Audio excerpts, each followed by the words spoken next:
We're 5 minutes behind due to a few technical issues, but don't worry, I can see all of the attendees rolling in. Some friendly faces that I know, some pictures, new and old, which is absolutely great to see, especially given the nature of today's roundtable, which is all about pitching to publishers.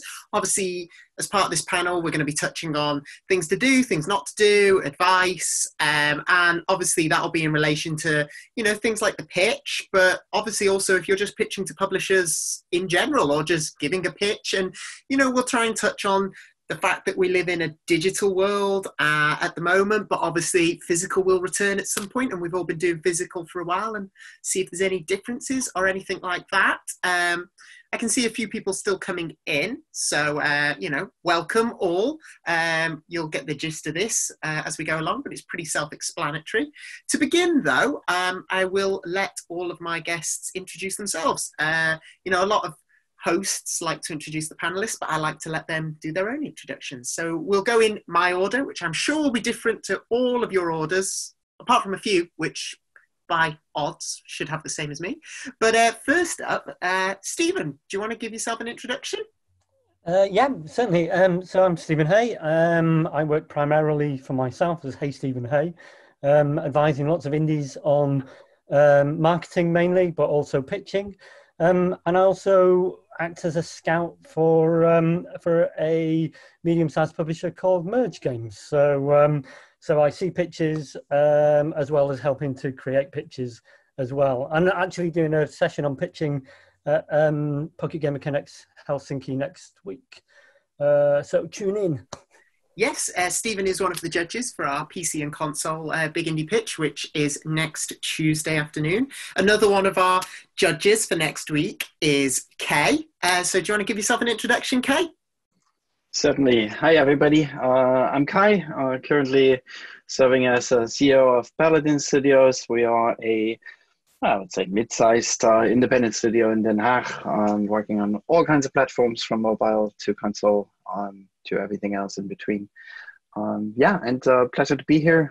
We're pitching a lot. We did a ton of pitches over the last, I would say, 6 months. Specifically, it always goes in cycles. And probably have some stories to tell there.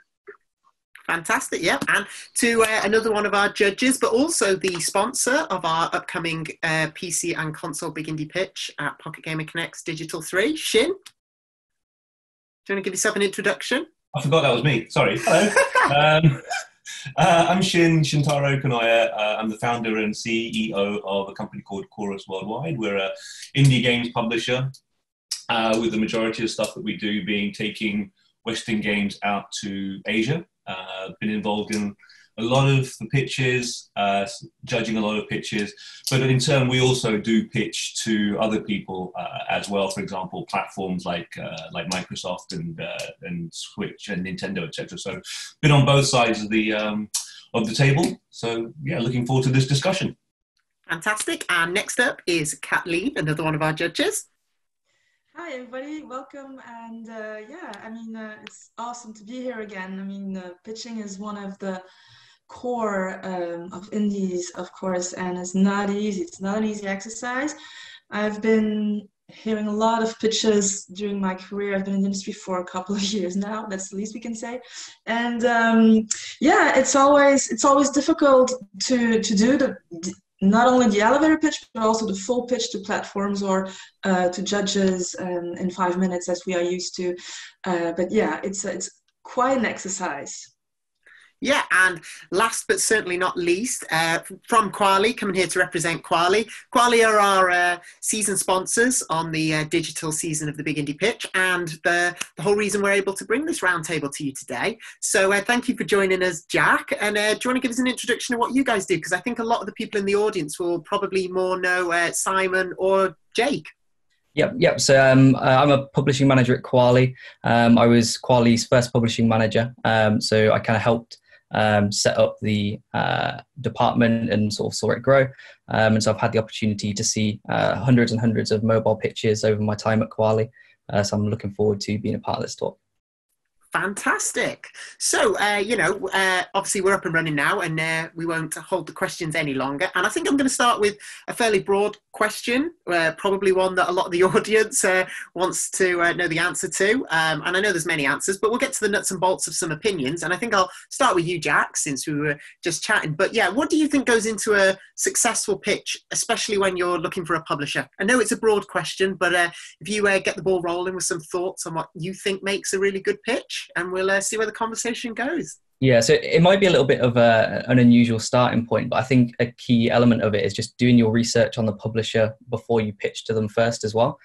Because there's a lot of different publishers that all have different portfolios, and they might be better fit for certain styled games or certain genres, and making sure that you're taking your game to a publisher that's actually going to be best equipped to deal with that and most likely to be interested in it as well is really, really important, because it's unfortunate to sit there when someone very clearly has like a fantastic game, but it's maybe not quite the right fit for either that publisher, or you want to make sure you have a good partnership that's going to benefit everyone. So yeah, I think that's a really good point, especially in the case of you guys who are specifically looking for hyper casual games, or in the case of some of you other guys, like you might be looking for games on certain platforms, so it doesn't make much sense to pitch a game like that's on the incorrect platform. If I come to you, Stephen, next, you've seen a range of pitches, but actually across a range of different platforms. For context, we used to work together at Chilingo, and obviously you were the marketing manager there, and then now you've got your own business, so you've helped across loads of different platforms. And what do you think goes into making a really good pitch? I think kind of top, I guess, if I had the I think I've kind of given talks on pitches, and sometimes some people will ask questions later or come up to me and they say it's dead easy for you to pitch because you're you're a gobby PR marketing person, and you've got confidence, and I haven't really. It's just gin normally, confidence. But I think people buy into, if I had kind of one best tip on what should be in a good pitch is just don't be afraid to show your passion and enthusiasm, and you're pitching yourself as a studio as much as that product. And those people, who are being pitched to, they want to buy enthusiasm, and they want to buy, kind of love of a product. And so don't be shy, don't be shy in showing that. Get everything right, and I'm sure we'll go through all the details in this hour. But also just be yourself, and because people buy into that and belief in a product, and no matter if you're shy or retiring and you don't think you're very good at presenting, if you believe in something, it will come across, I think. Yeah, fantastic. I mean, anyone else want to jump in now? Anyone else got any burning thoughts, or am I picking on someone? Oh, Kai, do you want to go? Yeah, just one thing I wanted to add, because it's been a learning experience over the last 10, 15 years, but all of which has been said is true. Show that you're burning for it, because otherwise why would somebody else, right? That's certainly true. Know your game, actually know it, have the answers. If you don't, then make sure you ask your designers beforehand how many levels there are and so on. But also, I think it's becoming increasingly important to know your market. And it doesn't mean that you have to be a publisher and have to have all the answers, but you have to put it in perspective. You have to have at least a vague idea of who is it that's going to play it. How many, roughly, what is the size of the audience that is out there? How much do you want to sell your product for, right? There's a big difference between a $4.99 and a $20.99 product. Or a 60 euros product. We're seeing this increasingly becoming questions that come to us, and you need to be ready to answer them. Yeah, I mean, like you say, I think knowing your product is, arguably one of the most important things, because if you don't know your product, how can you sell it accurately?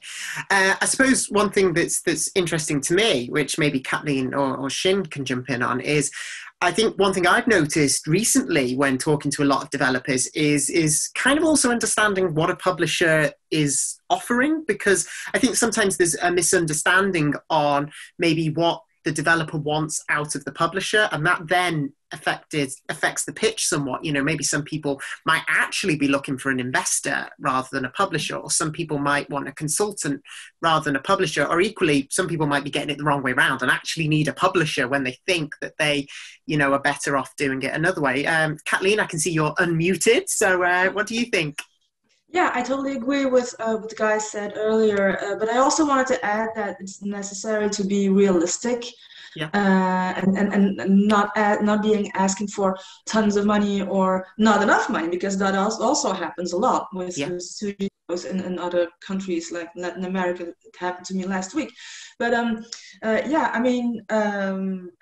again, it's not always easy for an indie studio to know the difference between an investor and a publisher. They often are mixing things up, and they don't not always know very well what they want, what they need, what their needs are. And that is very crucial to define that before going to a publisher, before going to an investor, submitting the games, etc., etc. But yeah, I think that realism is in order here, and also, as Kate said, know your product and be enthusiastic about it.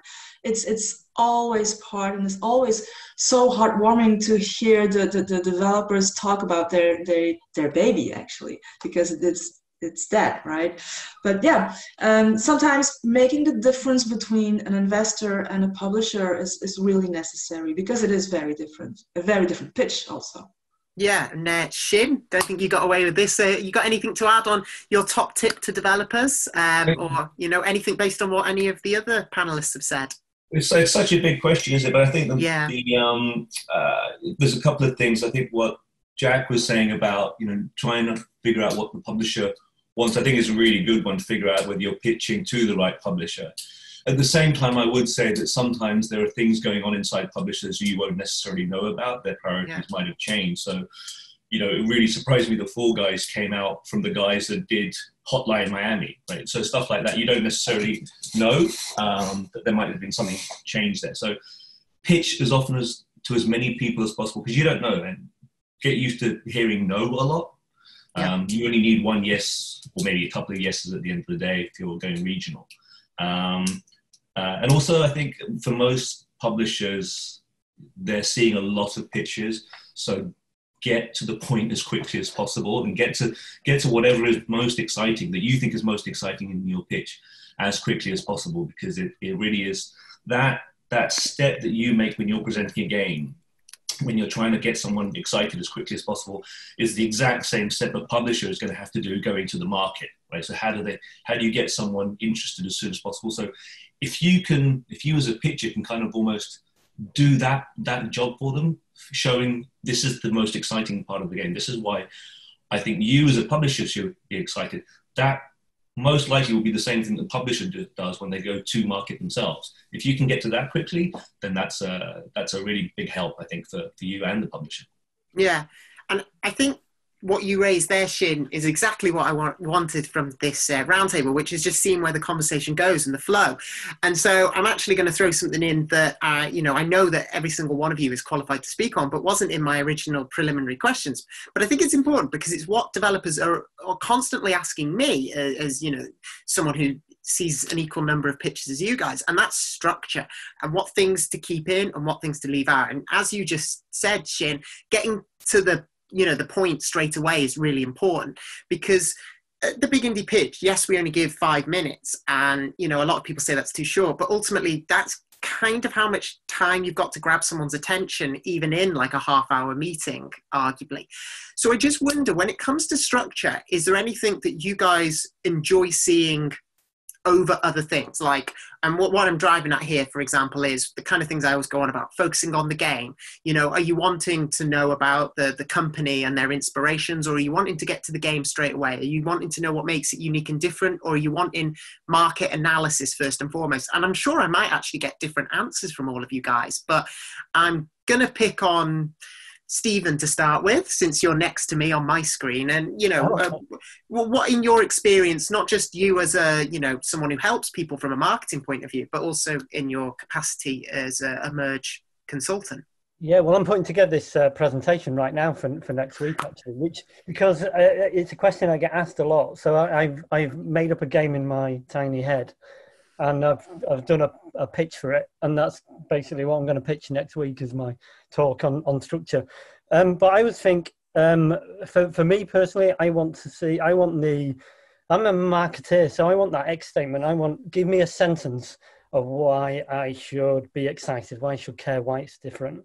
And I don't care, I think if people use other game references or film references or not, or something totally original, but just, I think the other piece of advice I think is, which has been touched upon, but know what you are selling and sell me that. And whether it's, Shin talked about that moment of, I've been in pitches where people like sell you stuff and then I'm a bit perplexed because sometimes developers are I'm way stupider than any developer. I can develop a game or create a game. But sometimes I think they're so close to things. They get very proud of maybe technical achievements, maybe, kind of mechanical things in the game. And then they kind of miss where the passion is, all the magic, one moment of magic in the game. How this game makes you feel when you're sat on top of a pig shooting pirates. That's fantastic and unique and brilliant. Tell me about that, And sometimes they kind of throw that away or mumble that. No, come back. So there's two things I want. And up front, I want heart. I want to be sold in with my heart, basically. So tell me something cool and exciting. And then tell me the head stuff, the facts, who you are, how much it's going to cost, how long it's going to take. Tell me that afterwards as well. So it's a lot to ask, but that's pitching. Yeah, I think that alludes to kind of something that Chris said in the chat, as in Chris James of Steel Media, in that, you have to have elements of being able to sell your product, but that's not literally the same thing as, selling something. It's just having that passion and desire, believing in the product, knowing how to promote, market, sell something without literally shoving it down someone's face. It's make them excited about it.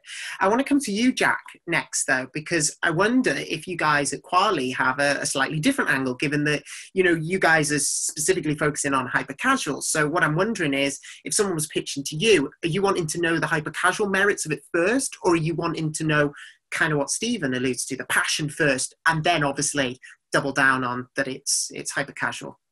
So it's always really nice to know a little bit about the person pitching and their background and their company, because then we're kind of aware who might we be working with. But in the hyper casual, the games are quite small and it's all about those little bite-sized moments of gameplay that kind of make you feel good. So sort of jumping quite into it quite fast, just sort of saying, here's what the game flow is going to be. Here's kind of like the player's going to touch on the home screen. They're going to be taken to a bright, colorful environment. They're going to be able to swipe left or right to do this. And just kind of that step-by-step run through of like, here is what one level or one game loop is going to look like. And then if you have like either some inspiration that you can say, here's the kind of art style that it would also be in. It just helps give a very kind of like thorough understanding of, okay, I can picture what this game is going to look like. I can picture how it's going to play like. And in hyper casual, it helps to identify those feel good moments of, the player's going to feel like they're progressing. They're going to have the celebratory effect at the end of the level here. That's going to push them straight into the next level. And within sort of 5 minutes, you can have a really good understanding of the game. And that then helps us give feedback as to, we do or don't think it kind of fits into what's working at hyper casual at the moment, or here's some slight tweaks we've seen, that we've seen working really well lately. Have you considered this? And it just kind of gets the conversation about the game flowing quite early. Yeah, so I'll come to Kay next, and interestingly, alongside what I've just asked, I also want to know with some of the things coming in the chat, and obviously just to say to everyone, I can see people are putting questions into the Q&A, please do that because we'll get to them later on, but given it's relevant right now, someone's asking in the chat, which I'd love to give my answer because I always have the answer, but we've got you guys here, is you know, even if the game is small or in the early stages, what's your opinion on putting it straight into the publisher's hands versus describing its key points through through slideshows and all that? I know right now in the digital age, we're kind of trapped by that, but, you know, let's take it at, you know, if we're at a show or anything like that. Yeah, I mean, we're operating in the digital realm, so there's no reason not to. You can always give stuff to them, right? As soon as you have something. We're now, or you know, like 6-10 months ago, we started giving out actually super early prototypes, like, you know, 1 week in, and it's been received really well because you know, you get free work from the publishers, which is very rare, but awesome because you get feedback, right? And the some things you want to get that early, you know, if you have a specific core game that you want to figure out, if you have good relationships with some of them, then that's definitely something we use a lot. So yeah, for me, and you know, maybe it gets too much. You know, if everybody does it, it's Jack and Shin are probably going to be really annoyed very quickly, but or not answer anymore. But if you pick it wisely, if you pick the ones that you actually do have a stronger relationship with, then that's something that's really helpful. And one thing I wanted to mention on the previous thoughts of what is the first thing you want to show. I think recognizing that emotions are a very, very strong tool to work with. If you have that smile on your face when you look at your product, if you can transfer that to the person opposite you, purely as an emotion, you basically have 80% of the sale. Don't write on facts because they don't matter that much. They do at one point, but not initially. You know, those first 10, 20, 30 seconds, you need to get that over the bridge of emotions, and then it's a much easier way. Yeah, definitely. I think that's really good advice. I'm going to come to you, Kathleen, next, because for good reason, I've got a double question for Shin that I think will flow into into my next question. But Kathleen, on structure, is there anything you'd like to add based on what everyone's been saying? Well, on structure, I mean, it is important to have a real good structured pitch in front of you, and everything that has been said so far is obviously the basics, right? I also wanted to add that it happens a lot that when the publisher starts to ask questions, the developer is not able to answer, and that is a no-go. I mean, if you're not able to answer the questions that the developer is asking you, you also have to practice those questions because you know that they will come and that they will try to, because they are spending also a lot of money in it if they go through with the project, right? They want to know every single thing about it. So it's very important to have every detail ready at any time. That is something that is really important. I mean, it happens a lot during the big indie pitch, for instance. It happens a lot that that developers don't even know what their time plan is and the roadmap. If I ask, what is a roadmap? Well, perhaps if, and those words need to be really avoided because the perhapses and the ifs and maybe, no, you have to be sure about what you're saying, what you're doing, and what you are presenting. That is really important. For me. I think you make a good point there as well, and something I'd add as well is, for as much as we talk about structure, I would say you always have to be flexible because questions might come at different times, and you know it's very difficult for someone watching a pitch to find that passion when they're rigidly stuck to the structure that the person showcasing wants to give. So unless you disagree with me, anyone, I think there has to be a level of flexibility within a pitch as well. Yeah, and I think it is even more difficult in these digital times where we cannot, you know, be physically in front of someone and share that body language, right? Also talk 2 minutes about your game, say, hey, I have like a little version on my phone. We'd like to play it. We'd like to try it out. And then, you know, that is something that is missing really, really, and it's very hard for developers to overcome the lack of physical contact. with the publisher. Also, something that I wanted to add is also make sure if you hand out prototypes, if you hand out playable demos and stuff, be sure it comes into the mailbox of the right person, because you know, it can come into you know, in the lap of someone who will not continue, who happens to not like the game simply and purely, and then the game does not go up, right? So having the right person to talk to is also very important. Yeah. Now, I know you mentioned COVID, Kathleen, but I'm going to come back to the pandemic and how life's changed shortly. But of course, I want to give you some time to see if you've got anything to add on the structure. I mean, one person here says, should you put the team first or the game first? I obviously have strong opinions about that, but you know, you're the publisher looking, what's your thoughts on that as someone who leads a company? It depends on, you know, who the person is. I would always, most of the time I would say the game first, but you know, if Miyamoto's walking through the door, then it doesn't really matter. So that does matter, you know, who you are. I mean, there was actually James that asked the question, like James Brooksby, and he's got quite a career behind him as well already. So, you know, if you know that someone like James walking in, as a publisher, you're already kind of interested in, you know, okay, what's he bringing? That's a good point. But, yeah. So I think it depends, but I would say majority of the time it's going to be what's the game first, right? And then if that's the what, then the talk about the team is really the how. That's about, can this team are you getting the confidence that this team is able to deliver on the vision that they're showing you, right? So, but the first thing has to be, I think, the vision most of the time. Yeah. The other thing I'd say is there was a question about, you know, should you do that Hollywood cliche of is this meets this, but with this? And actually, I think, you know, in a format like Big Indie Pitch, where pitches have literally got 5 minutes, I actually think that's quite useful. You know, someone came up and said, it's Doom meets Animal Crossing, play it. Like, okay, I'm interested. Like, that sounds bizarre. You know, so something like that.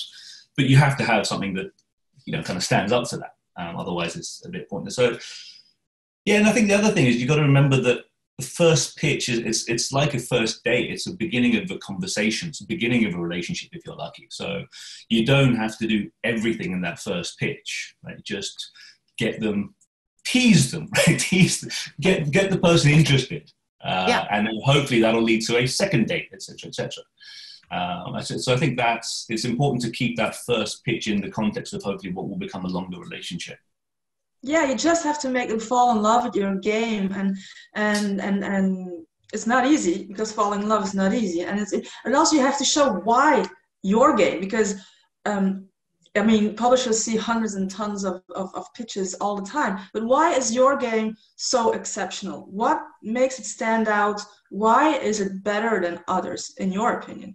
That is something that you have to sell, and that you really have to englobe in the pitch, and that should be the catchphrase from the beginning, from the start. Well, and then take it from there, as you say, Shin, because the discussions will go around a lot of stuff more in detail after that first discussion, as you said. Yes, totally. Well, I think actually that ties back into something you said earlier about being realistic. And I think often, I'm sure we've all seen this, where people have come in with pitches and they think the game is amazing, but they haven't necessarily taken the time to see, well, from a publisher point of view or even a player point of view, what else is out there that is similar, and does my game stand up to that? And just taking that 5 minutes to do a quick Google search and say, okay, this is the game, is there anything similar?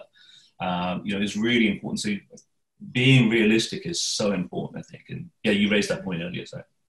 Yeah, I think knowing the competition is definitely a strong point, because you know that there's a good chance it's possibly going to be raised in we said, in the Q&A section of any kind of pitch. So you need to understand that. I mean, but one thing I wanted to move on to quickly before we get into COVID and other stuff is, you know, despite what's happened in the world, you know, we were all joking before we started about planes and the old ways and travel, but we're all, you know, the games industry is a global industry, and we're always looking at how things appeal across a range of markets. And I want to start with you, Shin, I think for fairly obvious reasons, because whilst, you know, Chorus publish globally, you obviously have a specialization in taking games from the West to Asia. I mean, how important is cross-cultural understanding and appreciation when pitching to, well, anyone, but specifically to a publisher? Because publishers are normally, I would say, will have a mind on certain international markets.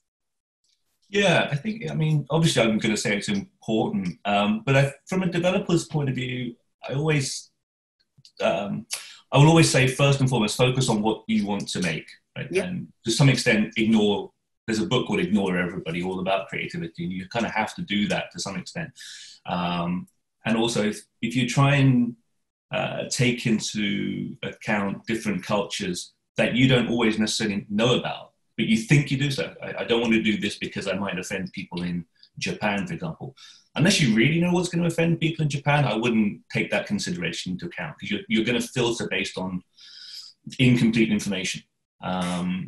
So I guess the biggest thing for us is always localization, and especially with kind of just the amount of text. A lot of people just like to write more than is really necessary in a game. Obviously, it depends on the type of game, but I think this applies not just to Asia, but anyway. Localization is always going to be important and a key tool in getting your game to places outside, let's say, an English-speaking market. So just think, every time you write a word, if that one word needs to be translated 5 or 6 times as a minimum, bear in mind that cost when you write that word down. Okay, this is actually going to cost me another, like $1, right? Or something's going to cost someone $1 because I've written "and so" instead of "therefore." Therefore is one word, and so that kind of thing. So I think those kinds of things are worth keeping in mind. So I suppose, yeah, I mean, this taps into, I suppose, 2 reasons why I asked this question, and I think it's just doubling down on some things. Is like, one, it's obviously understanding what a publisher is offering to you, and in this case, you might be looking to the publisher to assist with this localization, with this globalization aspects. But it's also, again, what we all said about being realistic, especially when it comes to things like costings. If you're wanting to take your project global, and it's a heavy text-based game, then you need to understand that's part of it. I suppose, coming to you though, Jack, and I suppose Stephen will be able to input. I suppose everyone will be able to input, but we'll start with Jack. You might see a difference in that, in terms of, I suppose, not in terms of the focus, but in terms of, hyper casual games often aren't heavy text-led games. But do you think that, would you still say that international aspect is something that you as the publisher should have more of a mind on, while the developer is focused on the creativity?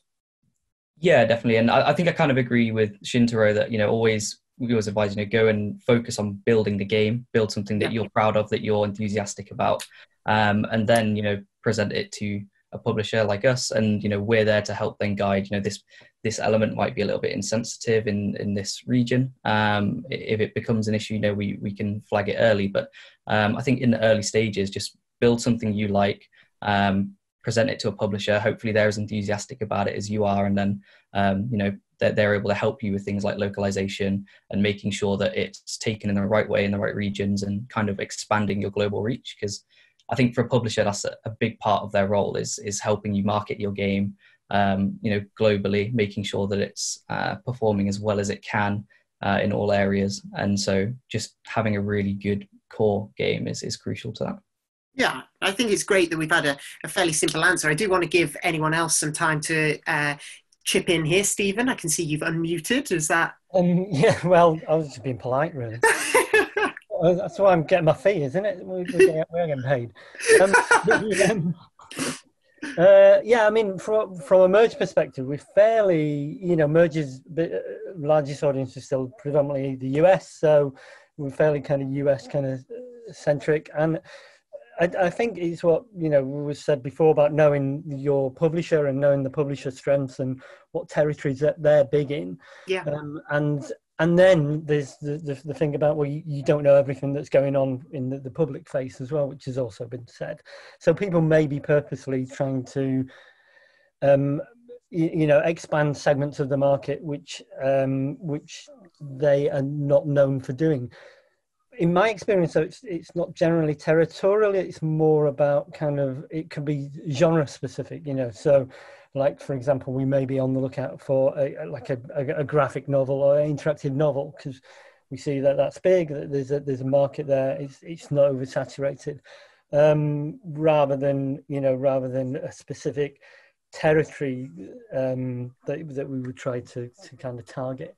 So again, it's about kind of just having that bit of knowledge about who am I pitching to? What are they good at? What's their reach? Just doing that digging, and to do that, research it, but find out who's worked with them. And developers are all so great at talking to each other. And Kay will back me up, hopefully. But so talk to other developers about them, get recommendations from them, find out what their strengths are. And I would say that about anyone entering any kind of partnership with a publisher anyway. So do some digging, do some research, especially if it's your big, sometimes it shows you kind of just do blanket pitching.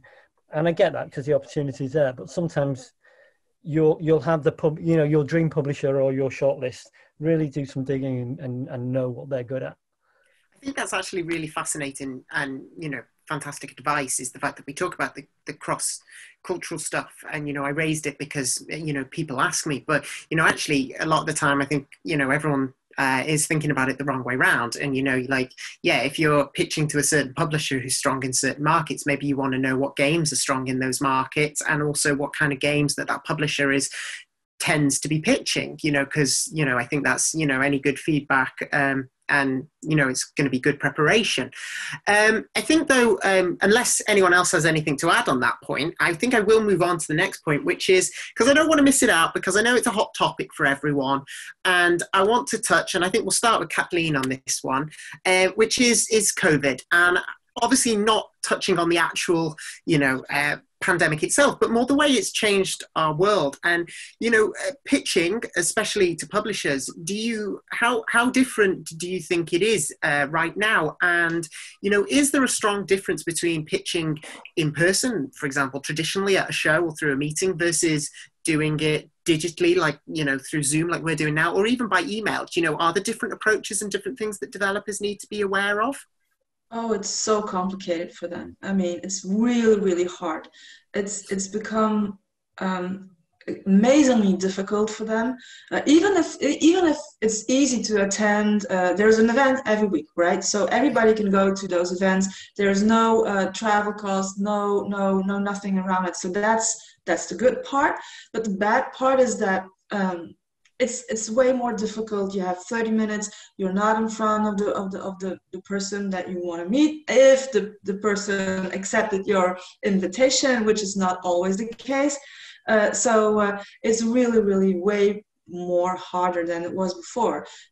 Because you know how it goes on a regular show, on a physical show, you bump into someone, or you're just waiting in a line for coffee or whatever, and you start talking about your game. That might be your hit man, the guy that you needed to meet in that show.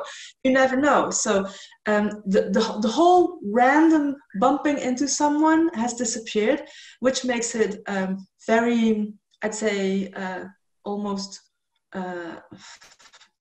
cold and distant. You don't know if that person is the right person. Does he have the ability to push the project through, or is he just an intern?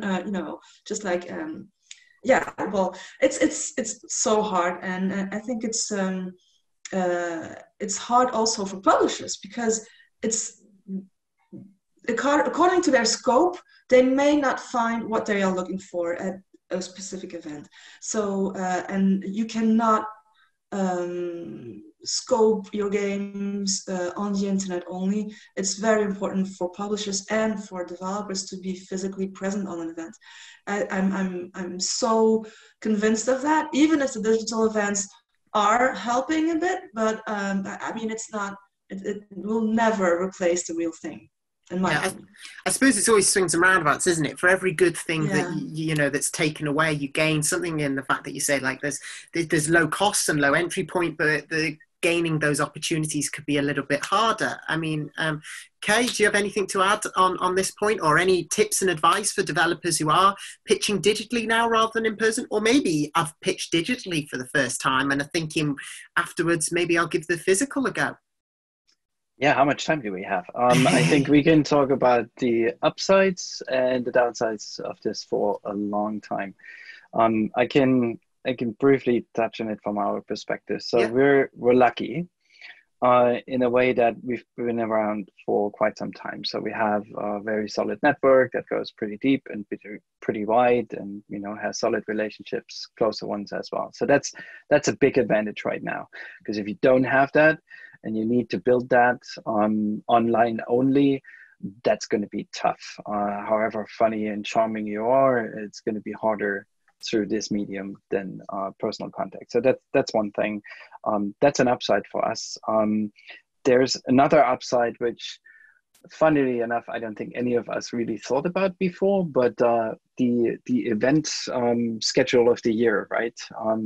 That was invented many, many years ago when games were sold physically in a store, in boxes. The young kids nowadays don't even know what that means anymore, probably. And there was a cadence of you sell your game on Christmas, you make the most money, and there was trade shows by the distributors where everybody pitched their game. So there was a very regular schedule. And the big events like E3 and so on, they all confirmed to that, right? There's no need for that at all anymore. And there hasn't been a need for that since we entered the digital realm, but we kind of still stuck to it, right? You have to go to GDC because that's when you make your deals. It's not the case anymore. We can have Pocket Gamer pitches any day of the week. Awesome, right? We're not bound to this cycle. So that's I do believe that's another upside. And as a developer, you have to realize that you can do this any day. Like if you have a contact, you don't have to wait. If you want new contacts, then yeah, you stick to the events, but look around what the best one is for you. The downsides are also there. I mean, it's on one hand easier to stand out and get in front of people if you know them already, but it's also this is now, I think, broadening the amount of stuff that publishers see, and I'm curious to see what Jack and Shin think about that, because it's easier to funnel a lot more through. You don't have to meet for half an hour. So that's interesting. I'm not sure yet what that means for us specifically, but that non-cadence, we don't have to stick to certain events anymore, is a big plus, I think. And the ability to tap into existing connections is really important. Yeah, well, let's come to Jack next, and I want see what you think on exactly what Kay said, but also just for Jack, Shin, and Stephen, who will be coming to if there's any advice you would give for developers to sort of manage their way through these difficult times. I think it's been really interesting because, like Kay said and Kathleen said, there is like a bit more of a barrier where things can be a little bit colder. And I think for a lot of developers as well, especially on the mobile side where it's very fast and easy to produce like a concept or a small game, it's very tempting to just fire over like a singular message with like, hey, what about this? And it's kind of like a loose description of a game with maybe like one print screen taken from a different game or concept. And I think still going through that motion of treating it like, if I was going to a meeting, I'd show up prepared. I'd know exactly what I'm going to be pitching, and just being willing to kind of get on that, even a call like this, so that you can have that conversation, you can talk face to face and kind of say, okay, what you've got here is great. Let's discuss about how we can maybe change that, and not kind of due to the distance, just skipping out on that kind of like conversation stage, just opening up discussions about the concepts. But I think on the other hand, at the same time, if someone's kind of really, what we've learned, if someone's nailed down their kind of like 1 or 2 page pitch, it can be very, very efficient. If a very experienced team knows exactly what needs to be gone through in terms of a game idea, and they're kind of firing over presentations of breakdowns, and it's kind of going through the check of, we think this is fantastic. We think maybe this prototype should probably come at a lower priority of your other idea. And I think a lot of it is down to kind of like the experience of some developers and their ability to know already what a publisher is looking after. and being able to like concisely put that across to them in text. But then if you're not sure, definitely try and set up that meeting or call still to have that conversation, because a lot of the time if the publisher hasn't seen what information they want to from you, they'll try and prompt it with questions or help you along, just so that, maybe you can elaborate on some things. And sometimes that can take something that might previously have been rejected and help get it across the line when a publisher has a bit more of an understanding about what you're kind of shooting for. Shin, anything to add on that point? Well, I think just to go off on what Kay was saying, the thing that scared me most with this whole year is realizing how much serendipity has played a part in us finding games. I can think of like 3 or 4 off the top of my head that I knew I wasn't going to look for, but just found at events, and so it terrifies me what I'm missing, because things like this are not, well, big indie pitches and other things online are great, but they're all people seeking each other. And I think it's when some of the best games that we've found have been by accident, and it's just and those forums not being there is scary for a publisher as well, because it does mean that what are we missing? I suppose that does make an excellent point that I think should be made to all of the developers watching, which is always be ready. Whether it's digital, whether it's physical, always be ready. Maybe, have your deck on you if you're walking around or anything like that, because you never know when the opportunity might arise. No, absolutely. I think in this time, having just a really good, simple email, it sounds super old, but just a good email that you can blast out when you need, that has, a link to your YouTube trailer or video or gameplay, whatever it is you've got, that's just nice, simple, concise. Someone can scan through it in 15 seconds, click a link, and at least you're going to be able to get 80% of what you want in a concise message. And having the discipline to not write, he says, being really verbose, but having the discipline not to write like 10 paragraphs before you get to what your game is about, I think is really, really important as well. Yeah. And Stephen? I think what it's done is it completely has moved that emphasis to we can't rely on that face-to-face stuff and that chemistry anymore. And it is a real shame. It's really taken a dimension away. I agree with Kathleen. But then, so your materials need to be hotter than ever, basically. You can't get away with kind of, I'll convince them face-to-face, I'll show them a gameplay. It needs to work. The pitch decks need to be really hot, your kind of pitch videos. And one thing that I would kind of recommend even more, I think, this year is actually pitching on video and narrated pitch videos, short, sharp, but, this is a narrated video, because you can't rely on video working online, and and if you can send a link to somebody or you can send them a video with you just giving a little, this is what we're trying to achieve with this game, doesn't have to be fancy and professionally made, but it's a good approximation of what we can do at real shows. So that's something that I've been recommended to quite a few developers to do if they can. Yeah. Great.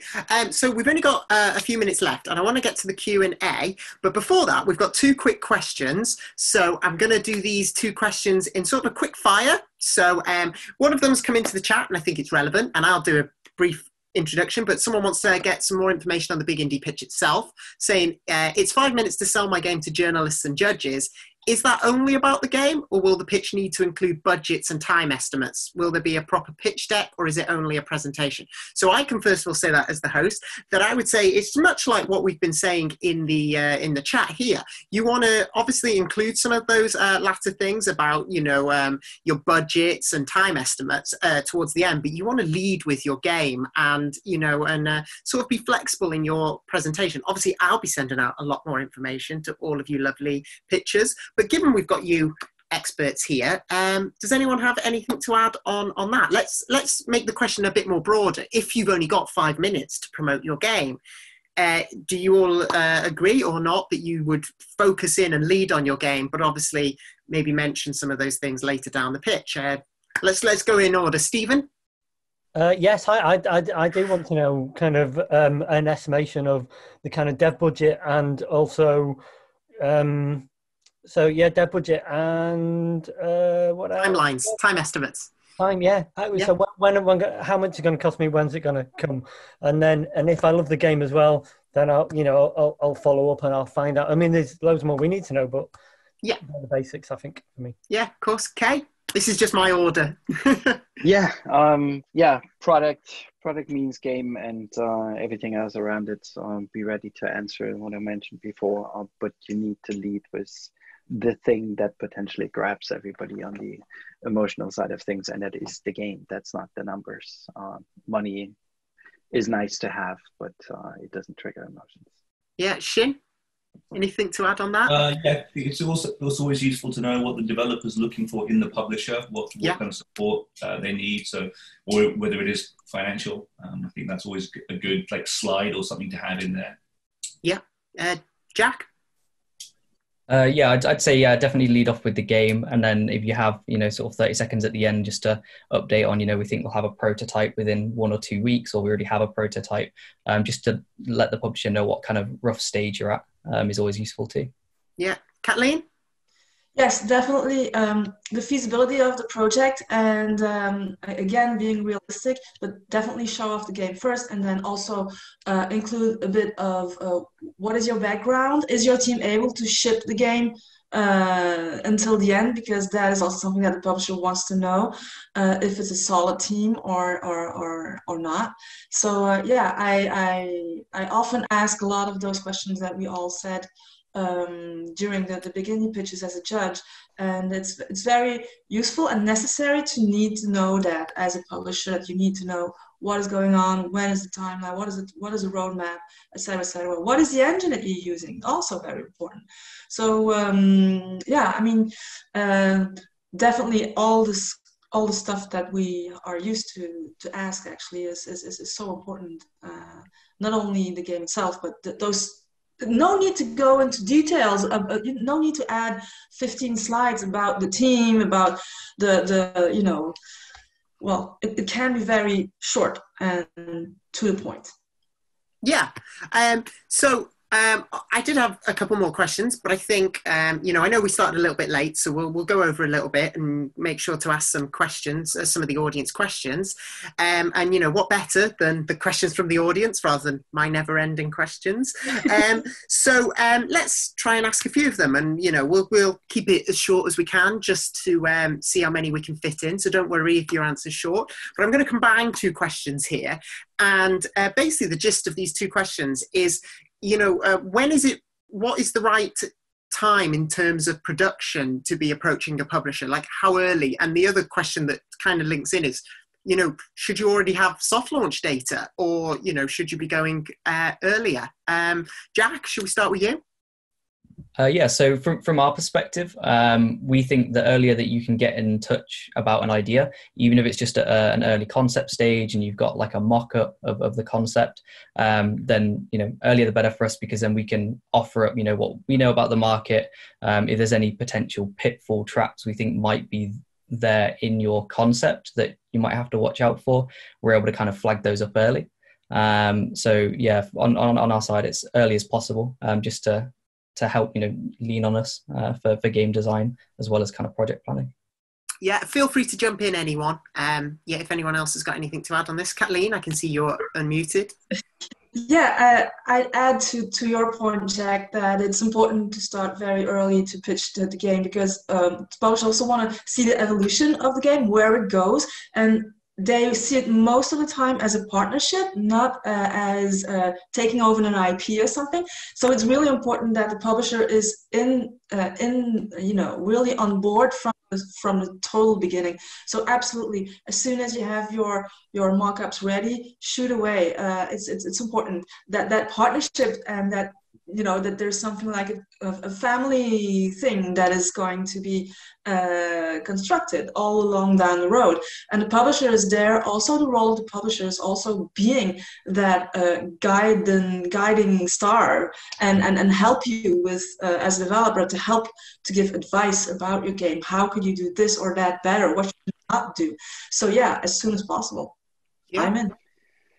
Yeah, it's the biggest fallacy to think that an idea is worth anything. That iterative process of actually showing stuff early, talking about it, getting feedback and input, I keep comparing it to cooking a meal together. The chance that both people like it is a lot higher than if I just put something on the table, which I don't know if you like or even want to eat. Yeah, and I think it's also important to practice, right? Not only showing to publishers, but also, yeah, of course, not to your mom and dad, but also with people around you, because mom and dad obviously gonna love it. That's true.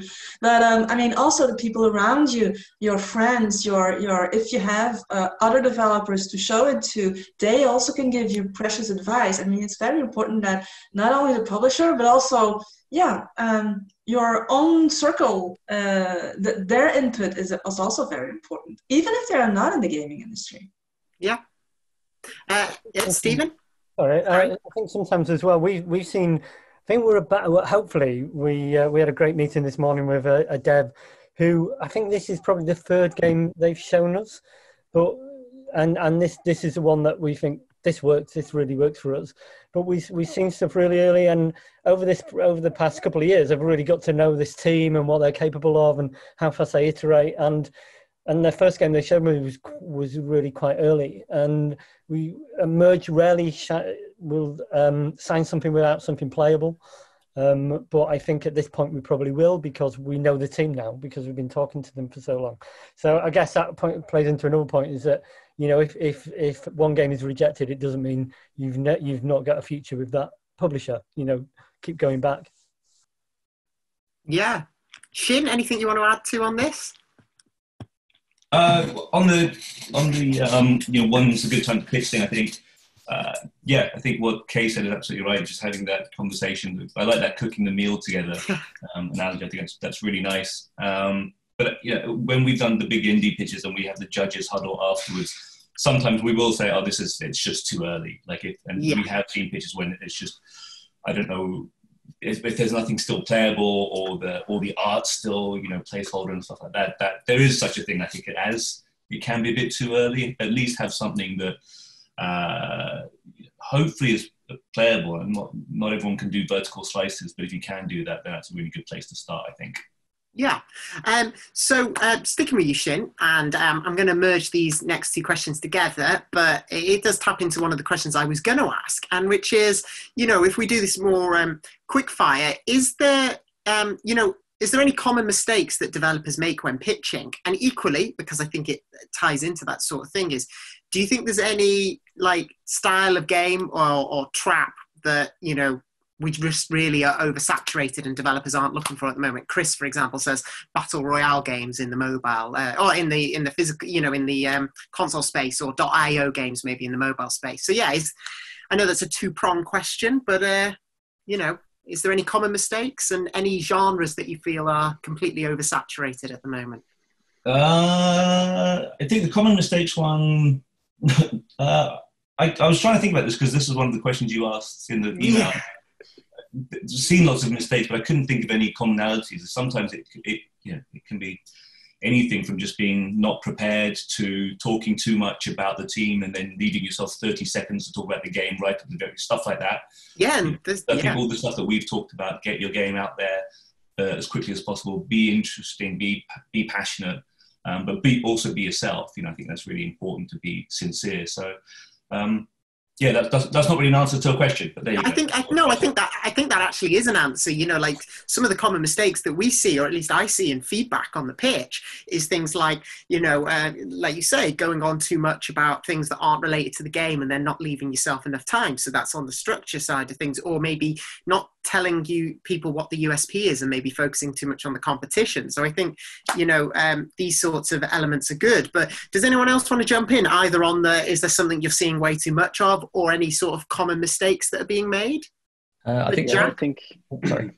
Go ahead, Jack. Oh, cheers. I think on the mobile side, sometimes the focus can be a little bit off. So we get people pitching to us saying, you know, we think on the monetization side for the ads, you know, we'll be having this kind of LTV and these kind of CPMs, and really kind of trying to dig into the metrics. And a lot of the time it's from a small team that maybe don't have as much experience in the monetization side. And if you're looking into that very early, a lot of the time it's very different to what a publisher is going to be able to get out of your game. On the mobile side, on the ad monetization side. And so understanding what the publisher is going to be able to offer for you or cover for you, and focusing instead on pitching the elements on, you know, going through the elements that they might not, you know, have as much understanding of, like the actual game concept itself and kind of future plans in terms of development can be a bit more crucial, at least on our side. I think you basically said what with different words what I wanted to say. Like I think one of the biggest mistakes, and I've been on the publisher side as well, is if people just talk and don't listen. That is really, really important. You have to have these antennas out there and pick up what's happening on the other side. It's not just about you, it's about that other guy next opposite to you that you actually pitch to. I think that's really important. Also, what I always liked, and that might be old school, have a question for me. It shows that you relate. Stephen? I agree. I have a question. I think Kathleen talked this before as well, or somebody said about also have an ask from the publisher. Don't just, it's like a job interview, you know, don't go into a job interview going, what am I going to get? How much are you going to pay me? What's the pay? You know, you think about it, you go, okay, I need to ask about, you know, the breakout room and all of that. So ask about what else, you know, what am I going to get? What's the unique thing that the publisher's got pitched to you as well. You know, it's business development for them. They want to give you, you know, it's their business basically. They need you. So what do you want from them as well as their funding, if that's the only thing? But, you know, what else? What's the deal breaker in that relationship going to be? And it's not just dev funding, even if that is a factor or not. Yeah. Yeah, so I think that we all agree on the fact that the perfect pitch doesn't exist. Otherwise, and it's actually quite personal also. I mean, what Kay said, I liked it as well. I mean, having some questions ready for the publisher is also something that is very useful, because that also will give the developer an impression of what the publisher expects from the developer, and vice versa. So perhaps it's a bit old school, but I think no, I don't even think it's old school. Okay, why do you say that? Actually, it's not old school. Come on. But yeah, and the perfect pitch doesn't exist, but we can still give some tips and hints. Still.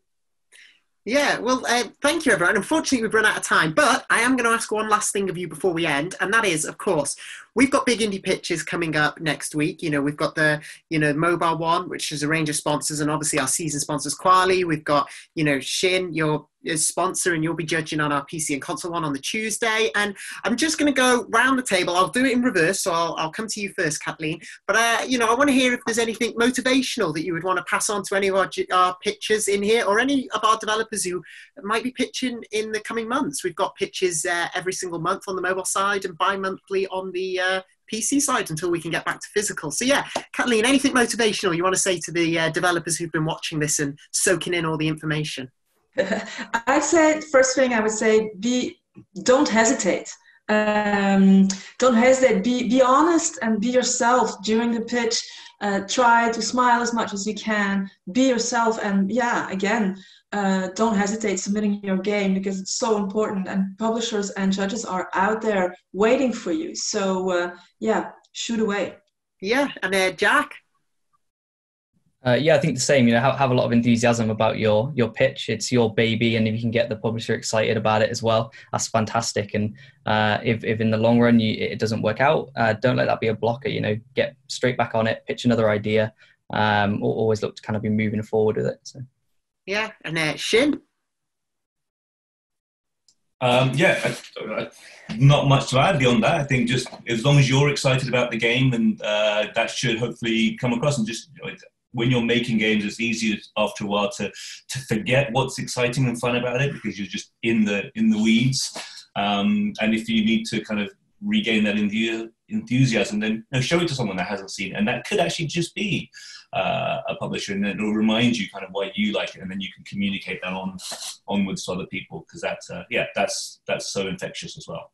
Yeah. Okay. Yeah. Go get him. Yeah. Get out there. People want content. Everybody's at home, so they play a lot of games, which is awesome. Be aware. Don't get discouraged. Be aware of the math behind the pitch. Our success rate for any kind of deals that we start that successfully lead to a deal is between 4 to 6%. We're doing this for a long time. 6% is actually pretty awesome. You will get a lot of no's. That's the name of the game. Eventually, you get a yes. Yay. Yeah. And last words to Stephen.